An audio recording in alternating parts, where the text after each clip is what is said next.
вот. Вот сейчас еду. Стука этого нет противного. Нашел причину. Прищучил гада. Всю подвеску перебрал.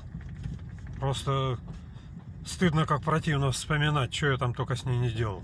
Все проверил. Все, что можно было, заменил. А причина была до смешного простой и лежала на самой поверхности. Капот хлябал. Хлябал капот. А как его подтягивать там, знают все наверняка. Резиновую бабышечку выкрутить надо было на определенную высоту. И все. И капот хлябать перестал, и стуки исчезли. Вот такая история.